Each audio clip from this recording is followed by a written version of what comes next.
So last Sunday, I got to see an early screening of Kung Fu Panda 4, and here's my thoughts. So for the most part, Kung Fu Panda 4 was a good film. I really enjoyed the comedic parts. I was always laughing at scenes.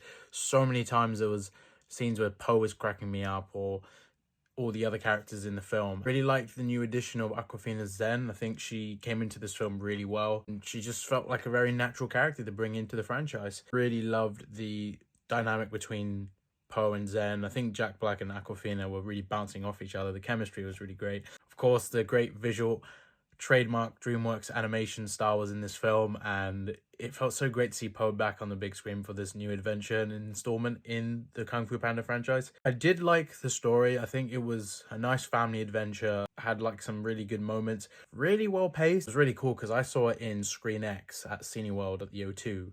Thank you to Cineworld for inviting us. Feel of the sound design, ratio of what you can see in the film felt really cool, felt more immersive. So for that reason as well alone, the visuals was really cool. But now the cons. Now in this film, I was so happy to see Tai Lung, but I really felt that we barely saw him in the film. He was used in the trailers. I know they wanted to market him in it, pull audiences in, but don't think they hit the mark with that. I think you really underutilized a great character there. Imagine if Tai Lung and Poe teamed up to fight the Chameleon, who wasn't actually the best villain. Viola Davis, you have a great talent in her.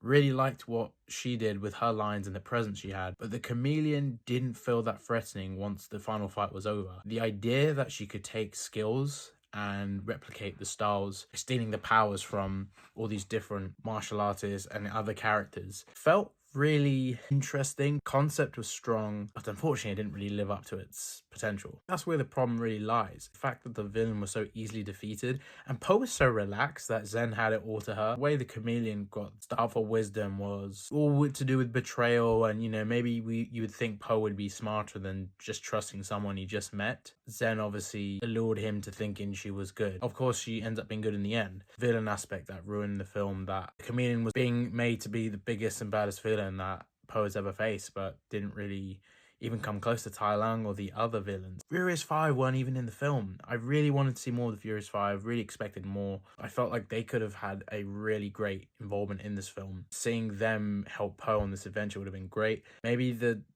goal was to have Zen and Poe have this dynamic. I just feel that they needed to objectively give Poe a little bit more with the Furious 5 and make the story a bit more flushed out in that sense. Overall, I still had a great time. Wouldn't say this is as good as maybe some of the other Kung Fu Panda films, but it's still a good film. Worth watching. Definitely go see an IMAX if you can as well. It's a great laugh. Great for families as well, so if you want to go and see this with your family, highly recommend it. Check out Kung Fu Panda, which is now out in cinemas.